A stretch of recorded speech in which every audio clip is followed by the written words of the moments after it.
Well, here's the latest, and who knows? It could change by the end of the show. Bottom line is President Trump is pissed. He's pissed at Iran. He's pissed at Israel. He's pissed at the media, and he told the media right to their faces, and it was glorious. You're going to see that coming up in just a minute. Also, in New York, Democrats today are going to the polls for their primary, and their choice is between a disgraced, resigned governor with sexual scandals in his past and nipple rings. Oh, and he killed people during the pandemic in nursing homes. You got that guy, and then you've got a lunatic, crazy communist. What's a New Yorker to do? We'll give you the details on the aforementioned crazy lunatic communist. And also, Chuck Todd and Jake Tapper coming to the realization that Joe Biden is a big old jerk. It's a beautiful thing to watch.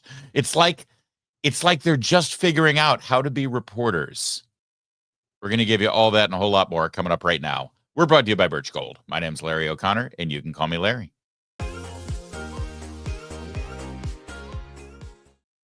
And yes, we're in the DC studios today. It's exciting. If it looks a little different to you, that's why.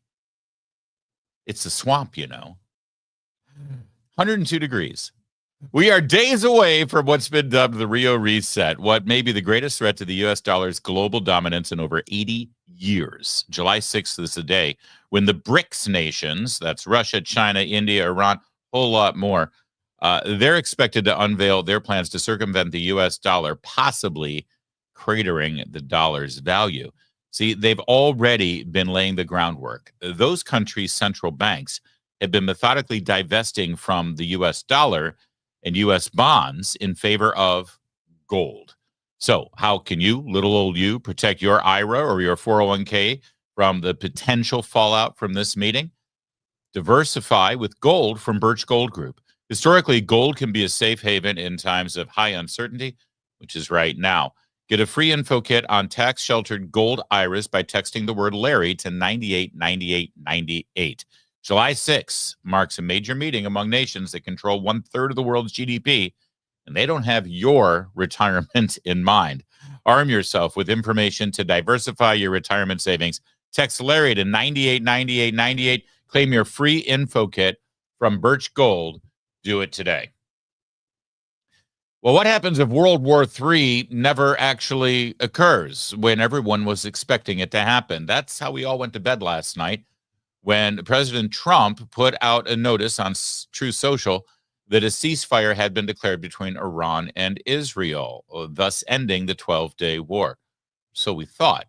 Then, on his way to the Marine One helicopter taking him to Andrews Air Force Base to get on Air Force One, along with our very own Katie Pavlich from Town Hall, by the way, traveling to Europe for the NATO summit. Well, then the president revealed that there had been continuous rockets fired between Iran and Israel. Well, sort of. We'll get to the president. He's going to give the details. But the best part of this entire exchange is when he took it right to CNN. Fake news, I believe he called them. Let's see. I don't think so, but I'm not happy that Israel's going out now. There was one rocket that I guess was fired overboard. It was after the time limit, and it missed its target. And now Israel's going out. These guys got to calm down. Ridiculous. I didn't like plenty of things I saw yesterday. I didn't like the fact that Israel unloaded right after we made the deal. They didn't have to unload. And I didn't like the fact that the retaliation was very strong. But in all fairness, Israel unloaded a lot. And now I hear Israel just went out because they felt it was violated by one rocket that didn't land anywhere. That's not what we want, I'll tell you. And I'm telling you, I'm not happy about that, Israel, either. Because all I do is play both sides. I'm going now, as you know, to NATO. Some of you are going with me, and I think it's going to be successful. We'll see. I'll let you know. It's a new gun in the middle agreement you managed to achieve. What are your future plans for the recent Saudi Arabia, Israel, Gaza, the hostages? Look, you're asking me about women in the Middle East. It's getting a lot better. Things are happening at a high level. As you know, Saudi Arabia has done a really good job. It's coming out far faster than I thought. So we're very happy about what's happening with women in the Middle East. No, I'm talking about a new dawn in the Middle East that you managed to achieve last night. Yeah, It's in, the region is going to a new place with That's pieces true. of women. Can you tell what your future plans yeah. for Gaza, for the hostages? Yeah.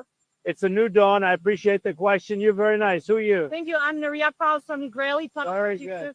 Well, we have to have Israel calm down because they went on a mission this morning. Did you I got to get Israel to calm down now. get to speak with the president? Did you talk to I speak to everybody. All right, let me jump in real fast. There's more to this, few minutes more, but I do love this. Such a New York thing. Everyone's got to calm down. Joan Rivers used to say that all the time. Remember, Joan Rivers was asked when we will have the first gay president. And she said, we already have him. It's Obama. And Michelle's a tranny. Calm down. Everybody calm down. It's a great New York thing. He wants everyone to calm down. And he said he's angry at Israel. He's angry at Iran. Let me explain what's going on here for those of you who are confused. As the president just laid out, after the ceasefire, one lone rocket from Iran shot didn't hit anything. And the next thing you know, Israel's loading up their planes full of bombs and heading back over to Iran. The planes were in the air, as a matter of fact, as this was going on. And Trump was frustrated. And he was frustrated and again, I'm just explaining, I think, what's going on here. Think about President Trump here. He supported Israel for the last several months, gave him the green light to plan the entire attack on Iran that occurred on day 61. And obviously the deal was, listen, Bibi, Israel, chill out. Don't do anything. I've given Iran 60 days. If you get to day 61 and they haven't made a deal, all bets are off. Go ahead. And that's exactly what happened. And then, of course, Israel says, listen, we've done quite a bit. We've gotten rid of the air defenses, but it's going to be the U.S. Air Force and the Navy that needs to really finish the bombardment for this nuclear facility. So he weighed his options, he set up the plan, and of course, he executed that plan on Saturday. So he's done everything that Israel has wanted at this point, which is also in the best interest of the United States of America as well. Then Iran does this face-saving sort of token, send 6 missiles to or rockets to a U.S. airbase in Qatar and warned us ahead of time that it was coming. Fascinating little tidbit yesterday afternoon. No casualties. And what did President Trump do? He took a deep breath and did nothing. Incredible restraint. I mean, he would have been completely justified to send a whole new volley of Tomahawk missiles and just do away with downtown Tehran. He didn't.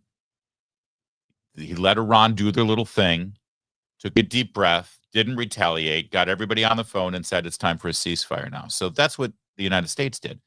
And suddenly at the end of the ceasefire, and by the way, Israel got 12 more hours to bombard some pretty key locations in Tehran, really good ones. IRGC headquarters, the gate of a prison that was full of political prisoners. I mean, really good stuff to help instigate potentially a regime change there and let the people of Iran sort of march against their own totalitarian terrorist government. One stray rocket goes, doesn't hit anything, and Israel freaks out, and then they send the bombers. And Trump's going to be like, hey, I didn't do anything when they sent 6 rockets at my base and actually hit some things. This one stray rocket that ends up in the desert and you're going to go send bombers? No. So he's pissed. He's frustrated. And he's saying, enough. Everybody calm down. And he says a little later, as you'll hear, I understand you've been at war for decades and it's hard to get the peace. But Trump continues to maintain consistently, even though he just used military force, that it's for the purpose of peace. And he really does want the peace.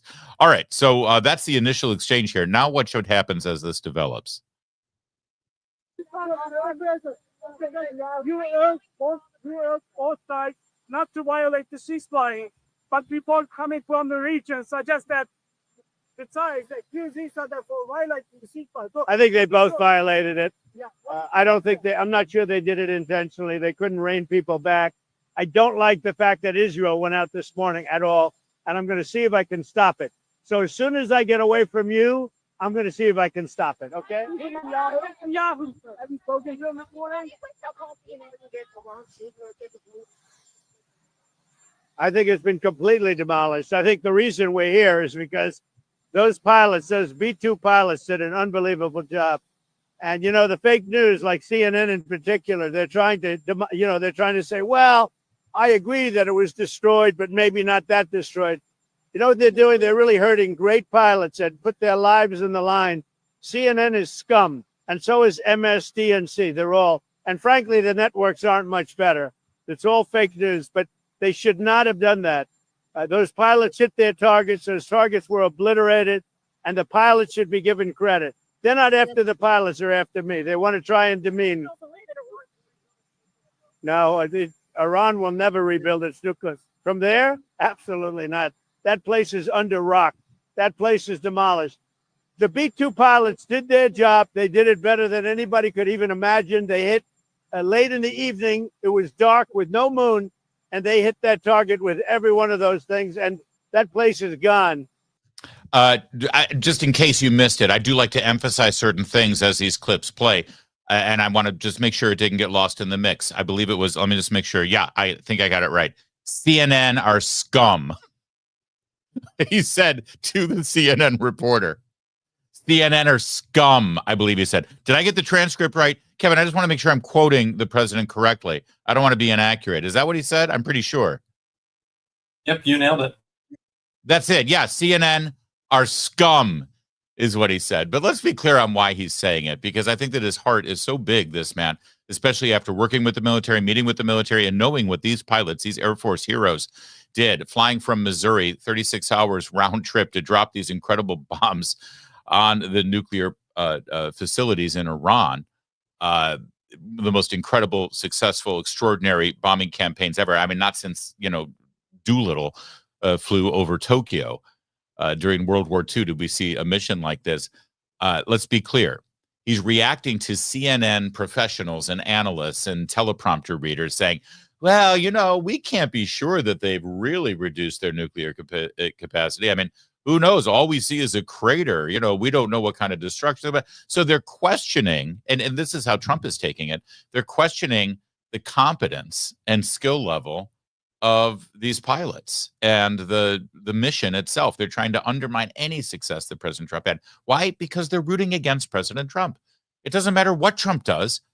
They're rooting against it. But just understand something. If President Trump said free ice cream for everyone, and they came out and criticized that, and they attacked Trump for it, I understand that as far as they're concerned, because of their TDS, they're just going after Trump. But ultimately, what are they really opposing? What are they really against? They're against ice cream. They hate ice cream. Ultimately, that's what ends up happening. And so ultimately, the criticism of Trump, just to get at Trump, and that's why Trump just said that, they're coming after me, but they're getting the military and the pilots and the people who are actually successfully engaged in this extraordinary mission. There should be nothing but praise. And instead, they're questioning, maybe it really didn't do that much. They don't even know how these bunker buster bombs work. I mean, they're designed. They're so massive and they're so heavy, and you drop them from this huge altitude. They're designed to cut through the earth and explode under the earth. So, of course, yes, all you're going to see up here is a hole where the bomb entered the earth. The actual explosion takes place underground. They're incredible pieces of technology, and no one else has them. And, well, no one can F with us is the bottom line. All right, so did I get it right? I just want to make sure everyone got it.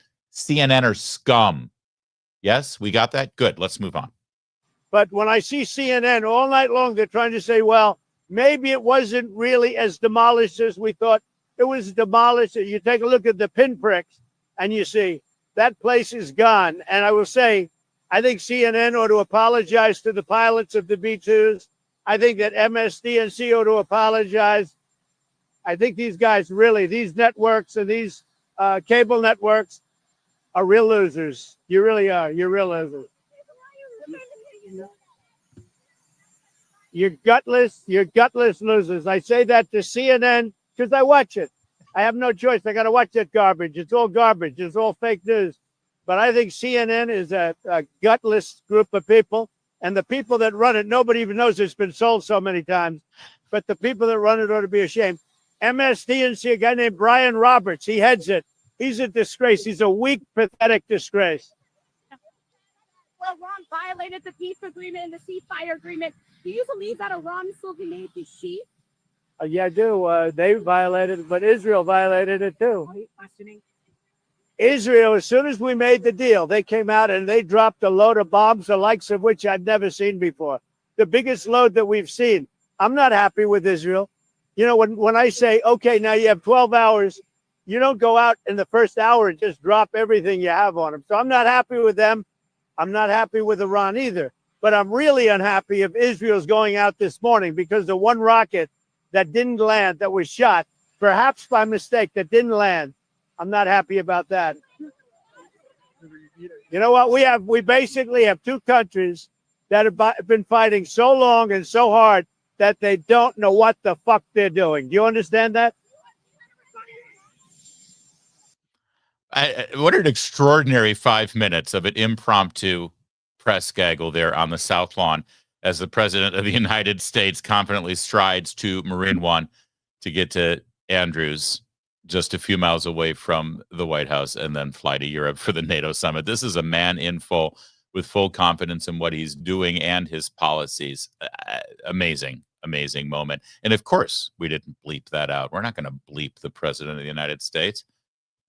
He said it with emphasis. You betcha. By the way, did you notice he said Israel is now heading back over to Iran? As soon as I'm done talking to you people, hopefully I can put an end to it. He gets in Marine One. They're flying over the district to get to Andrews so he can get on Air Force One. And apparently, this is exactly what happened, because just moments after what you just saw, while he was flying, he put this out on Truth Social. Israel is not going to attack Iran. All planes will turn around and head home while doing a friendly plane wave to Iran. Nobody will be hurt. The ceasefire is in effect. Thank you for your attention to this matter. By the way, people keep saying, why does he put Donald J. Trump president of the United States? Because it pisses everybody off who hates him. That's why. He likes to remind Hillary his title. He likes to remind Joe and Kamala of his title. And the entire staff at the Bulwark. He just likes to remind them on a regular basis. So apparently he gets on the phone and says, BB, stop. Go back. We've got a ceasefire. The one rocket hit a camel. It's not going to bother you. Turn the planes around. So Israel's sortie actually ended up just being like a flyover. Think of Tom Cruise in the original Top Gun, blowing past the control tower, making everybody spill their coffee. Plane wave. I like that. Meanwhile, Democrats still continue to scramble. They don't know what to do. I'm begging.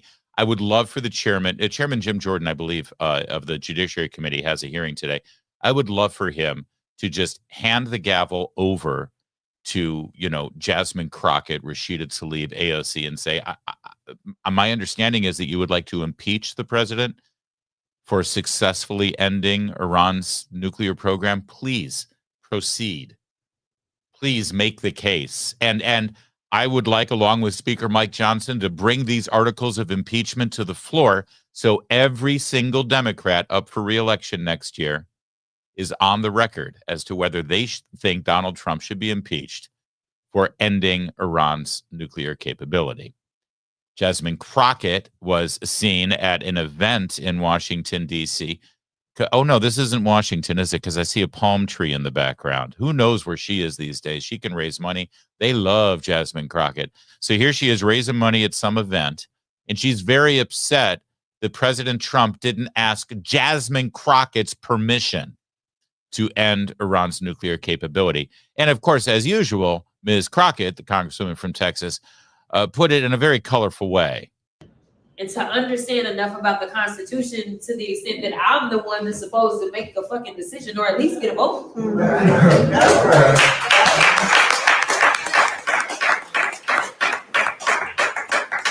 Ron is telling me. Right. So literally, So let's just be clear here. I'm sure the American people can rest easy knowing that if our military is going to be used in a one-off bombing run against a terrorist state like Iran, as they are on the verge of developing a nuclear weapon and enriching uranium well beyond any commercial grade, before anything is done, we're asking Jasmine Crockett, the congresswoman of Texas, to make the decision. I'm not sure if she has to, get out of bed at 3 a.m. and put the eyelashes on before she makes that decision, or if she just sleeps on them. I'm not sure. Either way, Jasmine Crockett will be made. I'm sorry. How does that go again? and and to understand enough about the Constitution to the extent that I'm the one that's supposed to make the fucking decision or at least get a vote. Yeah, we're in good hands with her, aren't we? Our military is definitely in safe hands with Jasmine Crockett making the, I don't have my beep button with me today, so I'm just going to have to leave it at that. CNN, they really didn't know what to make of this after the announcement yesterday of the ceasefire. They spent hours and hours and hours, first of all, questioning whether it was true and whether there was a ceasefire. Then they had to face the sad reality for them that there was apparently peace in the Middle East. That's bad news for CNN. Let me repeat that. Peace in the Middle East and an end of hostilities between Iran and Israel is bad news for CNN. Enter Scott Jennings. Abby Phillips' show on the panel is an Obama staffer. The Obama people think that they did something good with Iran when they handed them pallets of billions of dollars of cash and allowed them to enrich uranium. We are in this place right now because of the Obama administration. And they can't stand the fact that Trump, at this point, other than the Affordable Care Act, which hopefully is still on the bucket list, but other than that, every single thing that Barack Obama can point to and say, look what I did when I was president, every single one of them has been reversed, upended, and improved or destroyed, thus improving our nation and the world. And Iran's nuclear capabilities is just the latest to go down in a fiery pit. So, of course, this Obama administration staffer has the sads that the mullahs can't enrich uranium. I mean, does it matter? So Whether or not they actually were going to do this? I think it does matter, very much so. And I would agree with Dr. West. As the world as it should be, we should not have nuclear weapons. I agree with you 100%. The world as it is, the president of the United States, I worked for an anti-war president, and I saw... No, he was. He ran against. How many countries did you bomb the crap out of? Well, that's what I'm going to say. Lord Scott. have mercy. I know. Like you guys didn't just use bombs for diplomacy. But Do you want to put the scorecards up against each other? I'm between happy bombs to put and up drones? scorecards. You all are the keys, literally. I got lots of scorecards. Let me let her finish. Well, and what got the drones killing innocent folk under Democrats and Republicans. You agree with that? Because the American president's job is to keep. All right. So she said, you want to look at the scorecard? Yeah, I think we should look at the scorecard. Set aside the fact that ISIS, as Barack Obama referred to them as the JV team derisively, was able to grow and take over pretty much the entire Levant territory of the Middle East from Syria to the Iranian border in Iraq. Think of the hundreds, if not thousands of people in that area who were terrorized and murdered by ISIS. Obama did nothing about it. Trump goes into office, and within 6 months, ISIS is wiped off the planet. But then, as you heard Scott Jennings just say, let's talk about the countries that you bombed while Barack Obama was president. And that's exactly what they did over on the other channel, Fox News channel. Yeah, let's talk about the scorecard. Senator Joni Ernst on yesterday. And they are protecting American interests. Senator, real quick, Syria, 12,192 bombs, Iraq, 12,095 bombs during the last few months of President Obama's. And no one was talking impeachment or authorization or having conflict over that here at home. But my point is you served in Iraq, so you have a little bit of knowledge about all that was going on. Just real quickly, when you compare this strike and its efficacy and cloaked nature, what do you say? Right. And I do think this was incredible. The fact that they were able to keep this secret and to move out and to move forward with this operation without it leaking, without the Iranians having any idea that this was coming was absolutely incredible. So what I would say is for the other nations and adversaries around the world, make no mistake that America is back. We have the most lethal fighting force on the face of the planet. And when we are threatened, when we have other adversaries like Iran that have killed Americans, you better be wary because we have the strength and now a president with the wherewithal to actually push back against those that come after American lives. That's right. And as I told you yesterday, China watched everything that transpired here. Russia, North Korea, any other adversary who thinks that they can mess with us. They were all watching it, and they learned a very valuable lesson about our capabilities. Also, again, the scorecard. Yeah, let's have the scorecard. There it is. You can screenshot it if you'd like. There's your scorecard. What did that Obama staffer at CNN say? I work for a pro-peace president. Sure, I have no doubt that in his heart, Obama was pro-peace. After all, he won the Nobel Peace Prize about a week after he took office without doing anything. You know, when you're given peace prizes without actually doing anything, it's funny how you can then find 26,000 bombs to drop on 7 different nations. All Muslim nations, too. Why is this guy so Islamophobic? There's your scorecard right there. And yet, as was just discussed and pointed out, no one was talking about impeaching Barack Obama for exercising his constitutional authority as the commander-in-chief. But when Trump does it, and does it effectively to a much smaller degree with much better results, he's got to go. Because the real beef against Donald Trump is not what he does and not what the results are. The beef against Donald Trump is that he's proving all of them wrong.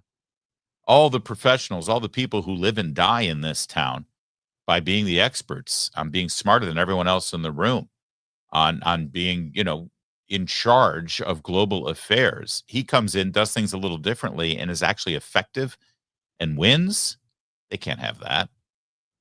Otherwise, their lives are meaningless. Otherwise, their next grift dries up. Oh, and speaking of grifts, Cornel West, by the way, what's the deal with the black scarf thing around his throat?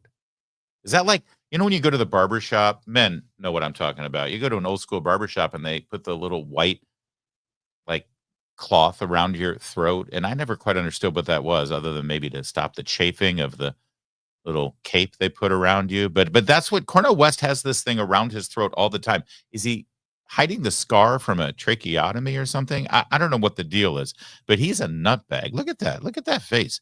He's insane. And, well, he tried to mix it up with Scott Jennings last night. The United States You can't violate national sovereignty of a country. Why? Why? We do it all the time. Our safety I and know, because security America is at violates risk. international The law. Iranians have Who's gonna killed stop us? Who's Americans gonna stop for us? decades. You would think Doctor. morality ought to play some role. You think in it's stopping. immoral to stop You think Iran nothing- from getting a nuclear weapon? I think that any condition. Who's the moral actor here, Iran or the United States? In terms of ensuring that we don't have nuclear bombs anywhere?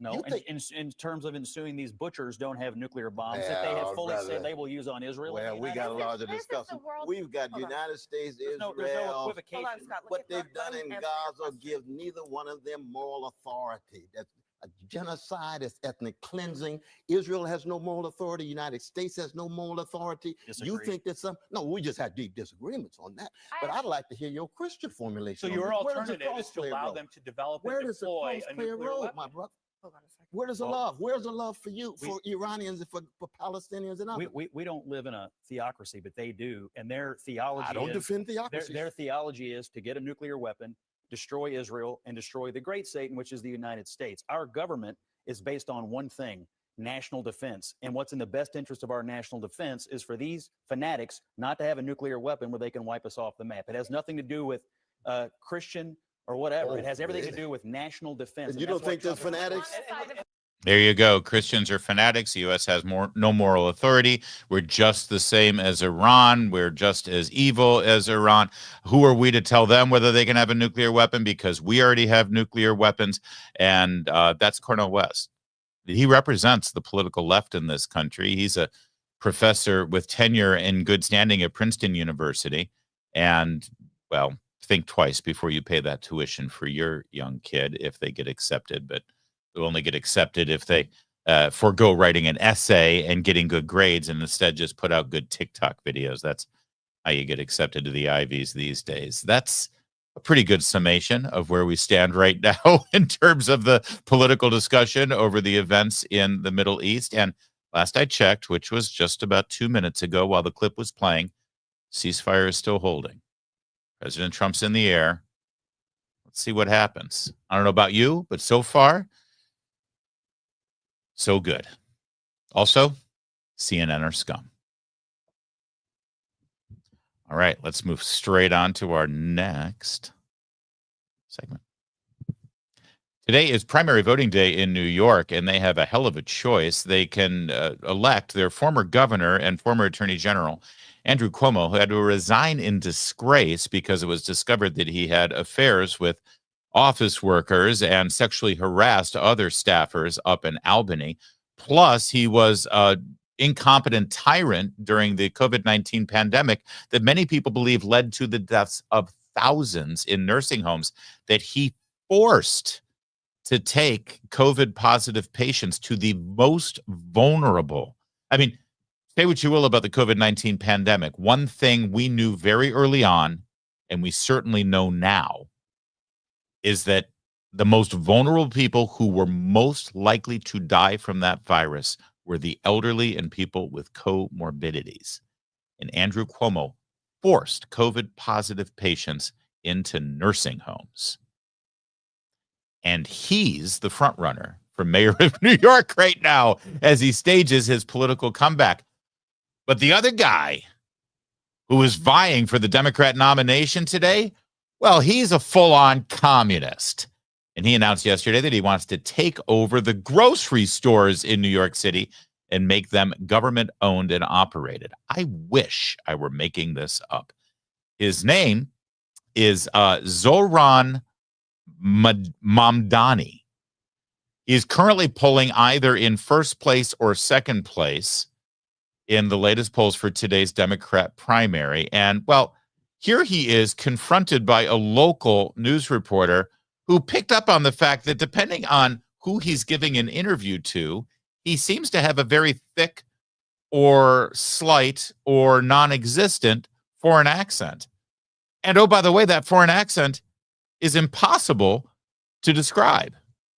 More than they hate a politician they disagree with, they hate a politician they can't trust. On the subject of trust, you've adopted different speaking accents in different scenarios. But they go to their local bodega. Is there one that's real and one that's affected?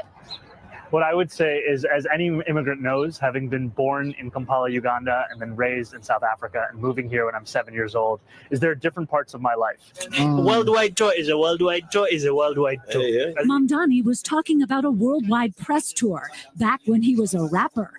Bring the flavor to the fish, bring the flavor to the rice. In a Disney movie directed by his mother.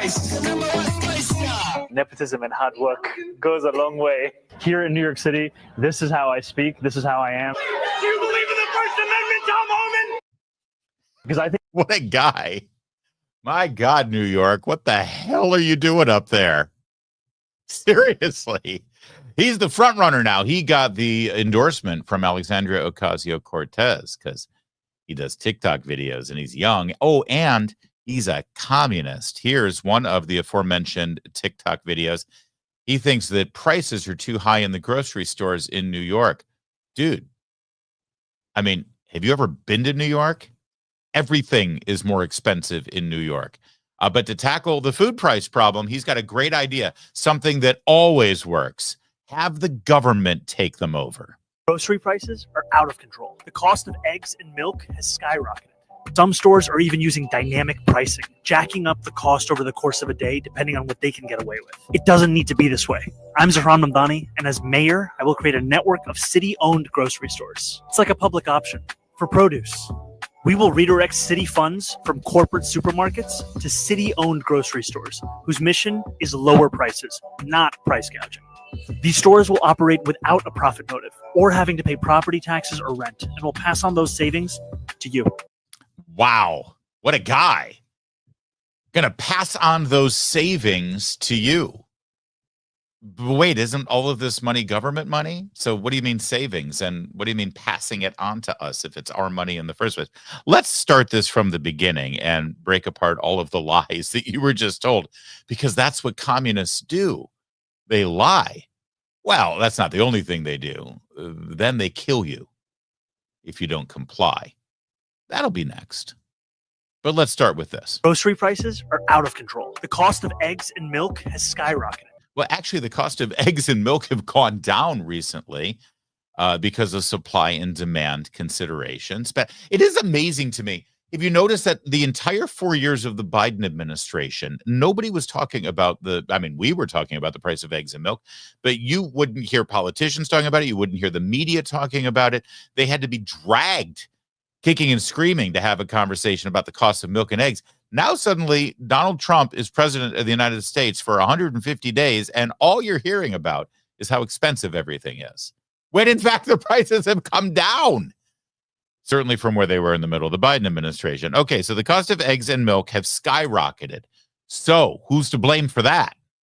Some stores are even using dynamic pricing, jacking up the cost over the course of a day, depending on what they can get away with. What they can get away with. Well, first of all, dynamic pricing is an interesting way to put it, and I would like to see some evidence or proof of that.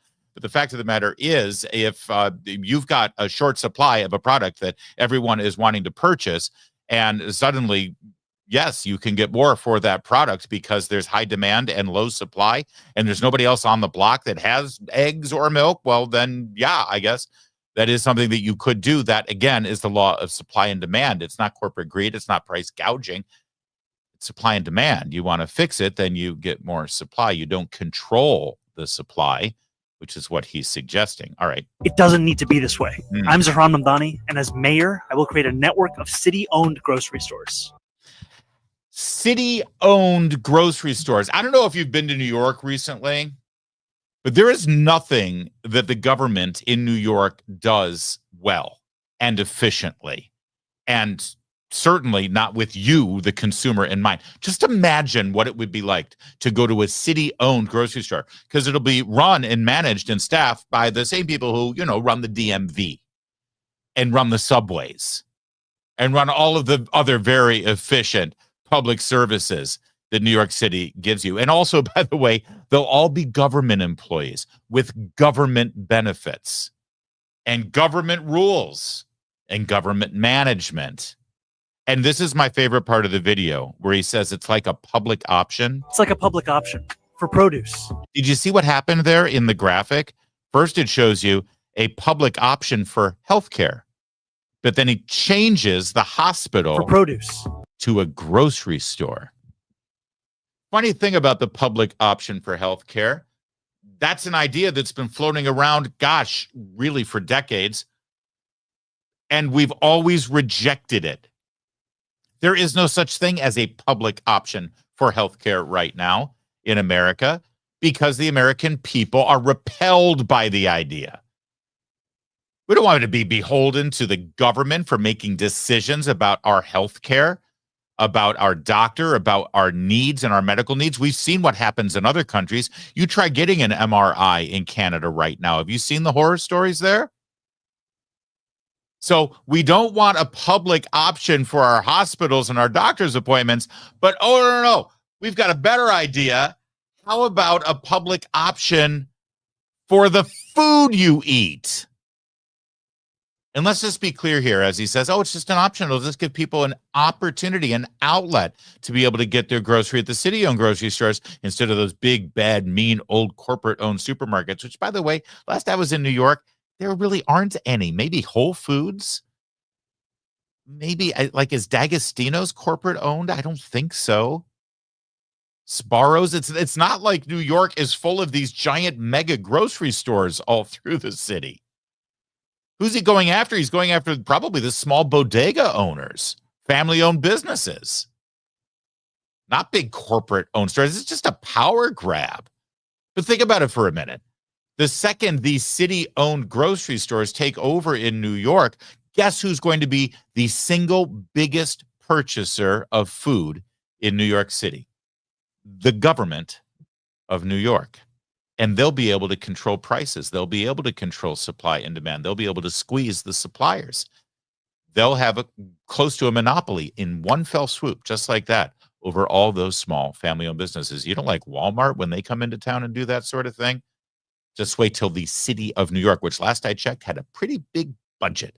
And also, they get to control all the rules and regulations that everyone else has to live by. So imagine being in business, like the grocery store business, and at the same time being able to control the rules and regulations that all your competitors have to live under. Yeah, you see the play now, right? Okay, let's keep watching. We will redirect city funds from corporate supermarkets to city-owned grocery stores. What does that mean? Redirect city funds? What city funds are going to these corporate supermarkets right now? Is the city of New York paying for those supermarkets? What city funds is he talking about? I'd love to see what he even means by that. Unless he means charging the corporate supermarkets higher taxes and then taking the money from those taxes and using it to finance these city-owned grocery stores, which again is quite a grift too.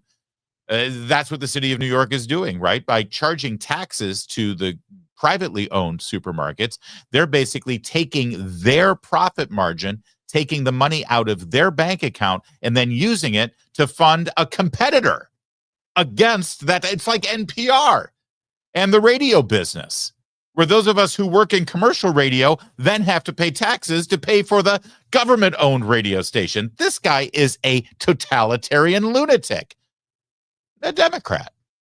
Stores whose mission is lower prices, not price gouging. These stores will operate without a profit motive or having to pay property taxes or rent.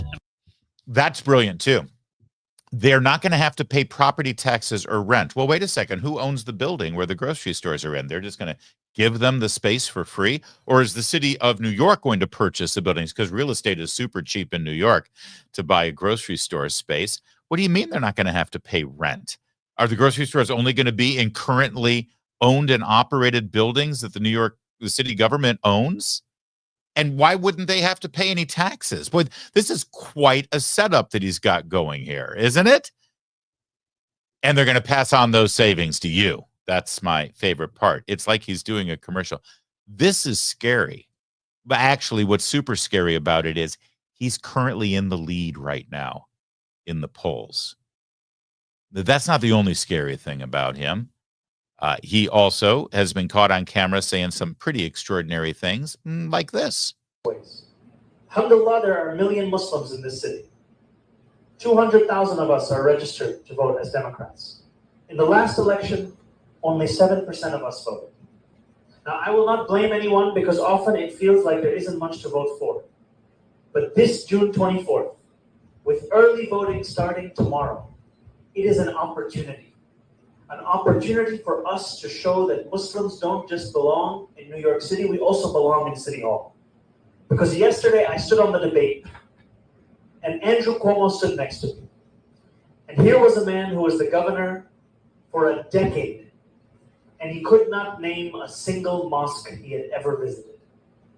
He could not name it because he does not care. Wow. Let me just pose a hypothetical to you. When Ed Koch was mayor of New York back in the 70s and 80s, he ran one year against Mario Cuomo, Andrew Cuomo's dad. Now, Ed Koch was Jewish, Mario Cuomo, Catholic. Imagine if Mario Cuomo went to a church meeting like this meeting of Muslims in New York and said to them, hey, there's a whole lot of Catholics and Christians here in this town. And, we belong in City Hall. If we could just start voting here, we'd take back that City Hall. Ed Koch, he can't even name a church in this town. So let's get all these Christians in City Hall, finally and for once. That would seem kind of religiously bigoted, wouldn't it? And by the way, all you Democrats who like to preach to us about separation of church and state and how, you're a theocracy because you Christians want this and want that. And until you condemn this guy preying on religious factionism in New York and trying to go to a group of Muslims specifically identified as Muslims, talking to them as Muslims and saying, we deserve to be in City Hall. We Muslims, we're going to have our place. Until you can start calling this crap out for the religious sectarian kind of anti-American, anti-e pluribus unum bigotry that it is, you have no place to tell us Christians that we can't have a voice at City Hall. And that's, by the way, not even the worst of it with this guy. I point this out to you just to let you know the New York City, our largest city, they're about to name him their nominee for the Democrat Party. It tells you plenty about New York, but it tells you even more about the Democrats. I am someone who I would say am less comfortable with the idea of banning the use of certain words, and that I think it is more evocative of a Trump-style approach to how to lead a country. What the hell is he talking about? We're not the ones who ban words. I'm not into banning words. I'm not like Trump. No, the left literally bans words. There are things we are not allowed to say. Not profanity, just words that you're not allowed to say. You know the words. And how is that a Trump thing to ban words? Has he been to a college campus recently? By the way, where'd the accent go? Oh, there's no Muslims in this room, so he can talk like a New Yorker suddenly? I don't know. And I think especially when we've seen... Sure, but like, does that just make you uncomfortable? Like the phrase globalized intifada, from the river to the sea, does that make you uncomfortable? Or do you think... Okay, those are different. Those are super different. They're not those are really. like different genres. I'm sorry, I'm asking Zoran. Then they're not really different to me. And to some people, they're not different. You know, I know people for whom those things mean very different things. And to me, ultimately, what I hear in so many is a desperate desire for equality and equal rights in standing up for Palestinian human rights. And I think what's difficult also is that the very word has been used by the Holocaust Museum when translating the Warsaw Ghetto Uprising into Arabic, because it's a word that means struggle. Sure. And as a Muslim man who grew up post 9/11, I'm all too familiar in the way in which Arabic words can be twisted, can be distorted, can be used to justify any kind of meaning. Yeah. And I think that's where it leaves me with a sense that what we need to do is focus on keeping Jewish New Yorkers safe. And the question of the permissibility of language is something that I haven't.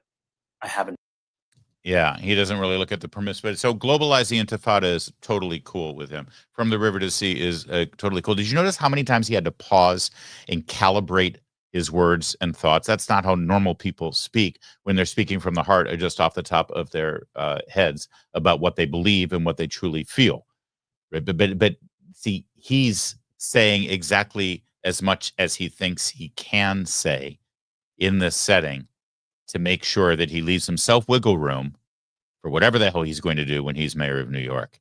And at the same time, not offend anybody who he's trying to get a vote from. New York could fundamentally change like that after tonight's election, depending on the outcome.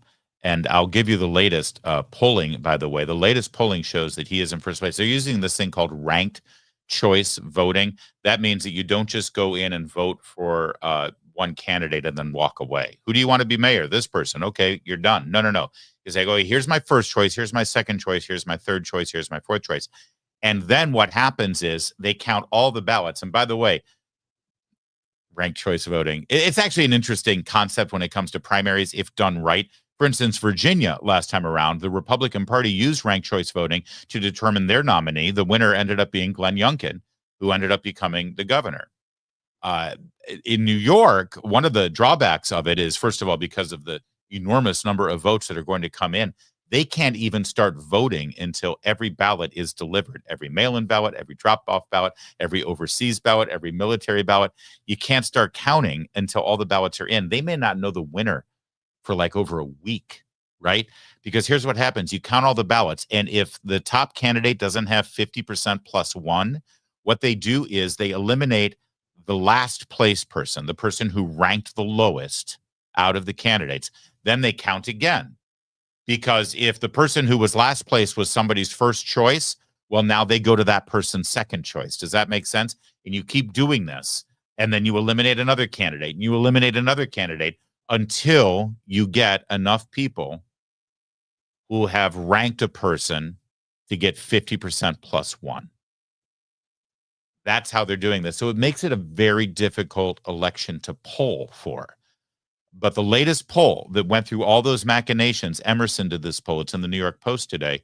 It shows this guy, the crazy communist who loves the idea of globalize the intifada, the person who wants to take over the grocery stores of New York City and the government run them.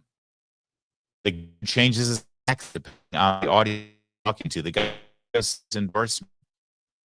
That guy, as of now, as of the last poll, is in first place in the Democrat primary for mayor of New York. And our friend Clay Travis points out Polymarket. This is the betting wagering site that covers these things. Look at the trend. The blue line is Mamdani, and the orange line is Andrew Cuomo.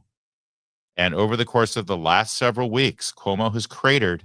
Mamdani is now up, and he is currently leading the Polymarket polls on who will win this mayoral primary.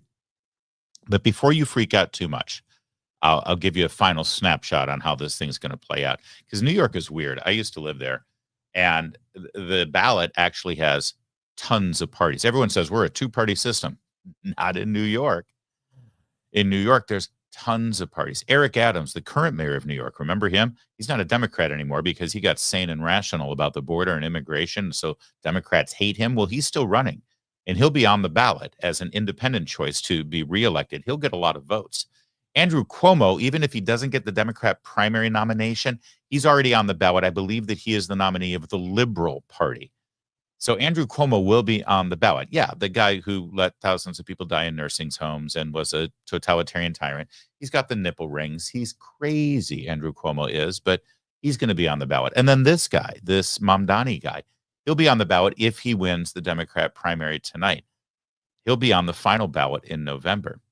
And so will the Republican nominee, who will be Curtis Sliwa, the founder of the Guardian Angels and a radio talk show host. Think about it for a minute. This is a 66% Democrat city compared to 33% Republicans. But if all 33% Republicans vote for Curtis Sliwa, and you've got all the Democrats split between Andrew Cuomo, the communist, and Eric Adams, I don't want to get ahead of myself. It's only June. We got a lot of game to play, but there's a lane there. There is a lane there for a Republican to win the mayor's race in New York, and all these lunatics disappear. It's a slim lane, but the lane is there. People often ask me, especially younger people who don't have a memory or know the history of these cities, when will there be a Republican mayor of New York again? When will there be a Republican governor of New York? When will there be a California Republican governor or a Republican mayor of Los Angeles? Will that ever happen again? And I always give them the same answer. Yes, of course it'll happen when things get bad enough that the people in those cities and those states finally say, oh, please, we can't do this anymore. We got to get a Republican in here. It happened in New York. George Pataki became the governor of New York because Andrew Cuomo ruined the place. And Rudy Giuliani became the mayor of New York City because Ed Koch and David Dinkins ruined the place. And they turned it around pretty quickly. See, this is the tough thing about being a Republican. You fix problems, things are running great, and then suddenly the Democrats can come back in and ruin it because they can say, oh, we don't want that old fart anymore. We want to have, globalized universal health care or whatever. And then they get into office. Same thing in Los Angeles. People think I'm crazy. It was just in the 1990s that Richard Riordan ran. This is after Tom Bradley had been mayor of Los Angeles for like 5 terms. Mayor for life, they used to call him. Richard Riordan, a restaurant owner in downtown Los Angeles, said this city is dysfunctional. It's broken. You can't do anything. You can't get a permit. You can't build. And by the way, we're paying all these taxes and there's trash and people living on the streets. And the people of Los Angeles said, yeah, he's right. Because things were that bad. Pete Wilson at the same time in the 90s. In the 1990s, not too long ago, the mayor of New York, the mayor of Los Angeles, the governor of New York State, and the governor of California were all Republicans. And I promise you it wasn't that long ago. And I promise you it can happen again if things get bad enough.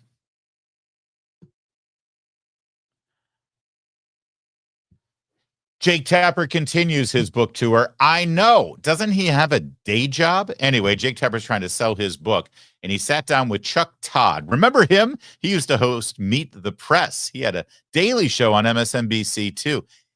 He was so bad that even MSNBC had to get rid of him. He now has a podcast, because don't we all? It's called the Chuck Toddcast.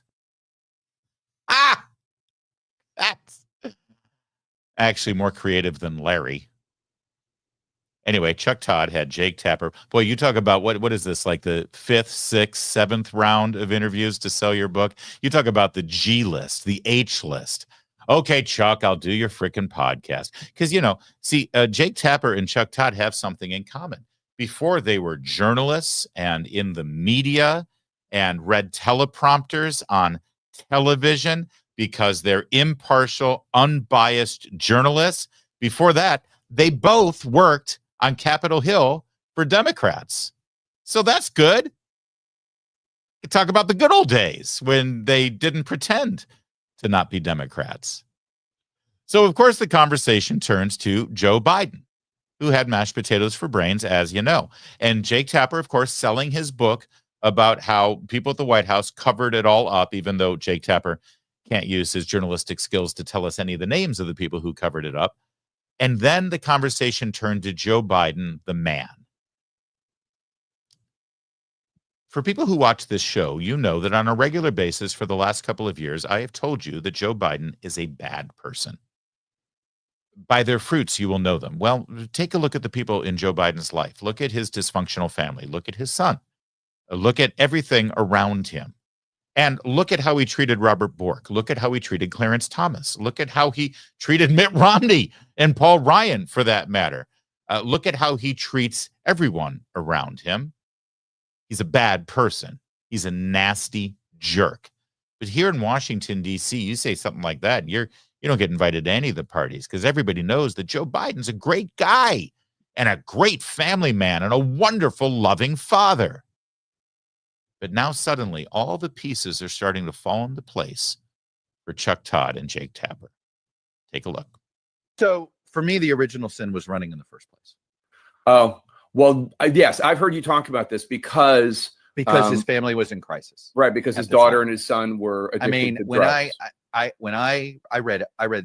followed that Hunter Biden trial soup to nuts. I read every single transcript. I read all of the testimony. I cannot believe to this day, Jake, that Hunter Biden, that Joe Biden did this to his kids. So somebody close to the family can't believe that he did it. Somebody close to the family told us, and this is in the book, that everybody knows, some of the family aphorisms like, my word is a Biden, or, et cetera, et cetera. A lesser known Biden family saying is don't call a fat person fat.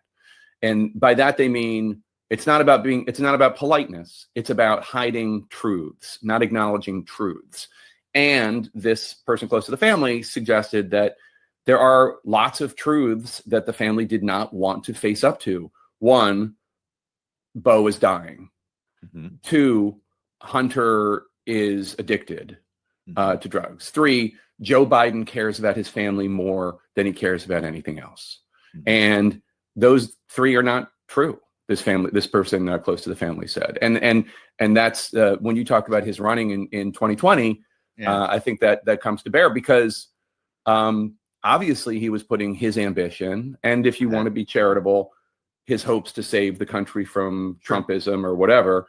Right. Obviously, he was putting that above what was going on with his family and his 2 children and their struggles. All right, a couple things here. There's a little bit more to this that's even better, actually, and more extraordinary. But I got to point something out here because they're still deluding themselves and still missing the bigger picture here about Joe. Yes, thank you for touching on his ambition. See, he's been a senator or a vice president and then a president since 1972 for 50 years. He was in his 80s when he was still a working, well, if you want to call it working and functioning politician. Fathers like that who continue with careers like that, it goes well beyond just ambition. This is craven narcissism, all right? Number one. But number two, what they're not acknowledging is that this family, oh, I can't believe he did this to the family. I can't believe he did this, and he did, oh, it's just terrible about the son of that. Dudes, my brothers in the media, you're either lying to yourselves, you're lying to us, or you're just stupid and you don't follow what's going on in the news. And I really suggest you follow the news, Chuck and Jake, if you're going to do a podcast and talk about the news. You can't believe Joe Biden did this to his family like this was some selfish thing. Joe Biden financed that family.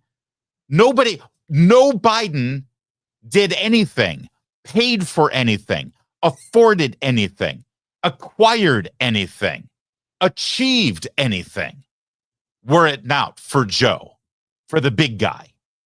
He was the head. They still refuse to recognize that he was the head of a major crime family.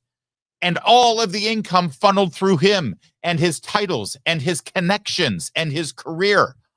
All of it. You think Beau Biden would have been the Attorney General of Delaware if his dad wasn't Joe Biden? You think Hunter Biden would have gotten on the boards of these companies if his dad weren't Joe Biden?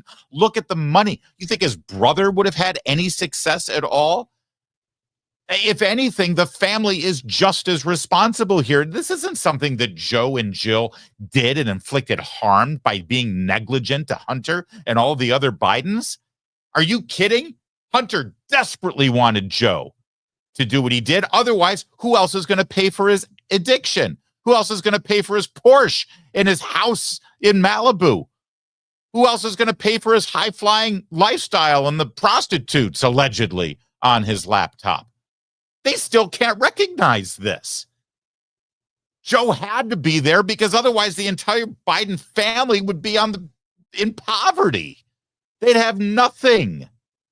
That's how these things work. There's another thing I want to get to, but I got to point out, and I'm sorry for doing this, but it's what they get for having a podcast. Chuck Todd.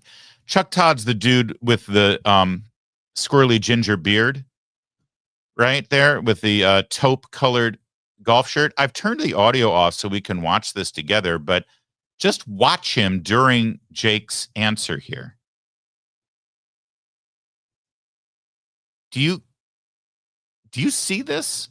Am I the only one? What the hell is he doing? Chuck, is he sitting on one of those bouncy ball chairs that are supposed to be good for your lower back? Does he like have a nervous tick or something? Or is this, I dare say, a Tubin situation? I mean, honestly, what the hell am I seeing right now? Okay, I just wanted to point that out because it sort of stuck out to me that there was a whole lot of, maybe he's just a jittery dude. I don't know him. Met him only once. It wasn't a good scene. It was at the 2012 Democrat convention in Charlotte, and he was very mean to me and to Breitbart, so we'll leave it there. But I just wanted to make sure you all saw what I saw, because that's not normal behavior when you're on camera. All right, let's finish up this interview because it gets even more enraging and amusing. Family and his two children and their struggles. Look, I mean, you and I covered, for most of our professional lives, the story of Joe Biden was this guy cared about his family so much he commuted home every night from Washington. Now, by the way, what else you could say is this man was so ambitious that after his family went through that tragedy, he commuted every day to work. Right. Like it's the same story. He had his narrative. Had his sister help raise his boys. I sit here, I look at this and I think, were we sold a 40-year bill of goods? I try to be charitable. I try to extend grace and the benefit of the doubt. I try not to yell. Except when it comes to the media, because they don't deserve any benefit of the doubt. They don't deserve any grace nor any charity. Did Chuck Todd just, it seems like we were sold a bill of goods. Dude, first of all, you bought the bill of goods. You financed your house to pay for the bill of goods. And then, by the way, you were really more of a reseller and distributor because you were in the business of packaging that bill of goods and selling it to us. You were sold a bill of goods? Gee, if only you were in the profession where you wouldn't just take something like a bill of goods sold to you for the last 40 years as, conventional wisdom or the truth or facts as we know it. Instead, when a politician, because, politicians, forgive me for extending myself, Cheer Chuck. I'm sorry if you've never heard this before, but politicians tend to sort of stretch the truth and tell tall tales about themselves and put their best foot forward and sort of pretend they're something that they're not. I know you probably didn't learn that in journalism school. It's fine. Just go with me on this. Perhaps you could have explored being in an industry or taking on a profession where your job would involve actually not buying the bill of goods at face value and actually investigating and exploring and, what's the word I'm looking for? Reporting. That's what it is. Actually, say, listen, maybe this guy isn't that good of a guy. I mean, after all, look what he did to Robert Bork. Look what he did to Clarence Thomas. Look at how he behaves himself. Look at how he talks to people. Look at how he talks about people. Maybe the fact that he gets on the Amtrak to go back to Wilmington every weekend isn't actually some badge of honor that tells me anything about his moral compass or his value as a human being. Maybe I shouldn't just digest this press release they keep giving me and regurgitate it and vomit it all over the round table at Meet the Press every Sunday. Maybe I should do my freaking job and ask questions and challenge politicians. I mean, Chuck, Jake, just like you do with every Republican that goes on your show. And then you lie about. I can't believe these people can even look themselves in the mirror at the end of the day. It's sad. It's pathetic. It's still very good money here in Washington. There is that. As long as Chuck and Jake continue, now it's okay to say things about Joe Biden because he has no political future. And by doing that, it runs cover for every other journalist in town. Now every other journalist can say, yeah, maybe Joe wasn't that good a guy. Anyway, I've got a news story now about Trump being Hitler, and I'm sure you'll all believe me, right? That's what's going on in every newsroom in Washington, D.C. at this moment. They lied to you about Joe Biden. For decades, they lied to you about Joe Biden because they wanted to believe Joe Biden because Joe is on their side, and they can't go against him. They can't tell you the truth about him. As soon as they reveal that, the whole house of cards falls down.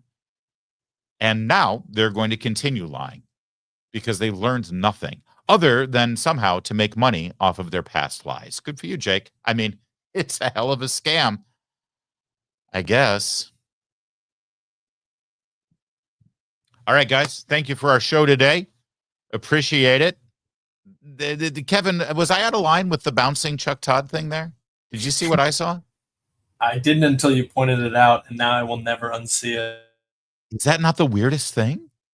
It's kind of funny. My first impression, while I was laughing at the Tubin comment, my first impression was that he is just like cripplingly nervous to be interviewing Jake Tapper. Oh my God, it's Jake. Oh my God. You think it's one of those? That's very weird. What I see. Very bizarre. Let's go to your super chats here. It looks like we've got an Arthur Brogdon special over on Rumble. $10 super chat. And now the insane left is completely routed. Now it's all gibberish and foam. And by the way, it's just art. Oh, I don't know that reference. I hate it when Brogdon gives me a reference I don't know. Do you know that reference? All gibberish and foam? Gibberish and foam. No. All right, I'll try to get it tomorrow. All right, thank you, Arthur. You stumped me. You stumped me today. Thank you guys for watching. We'll be back from a new undisclosed location tomorrow. Same time, same place. In the meantime, thanks for watching. My name's Larry O'Connor, and you can call me Larry.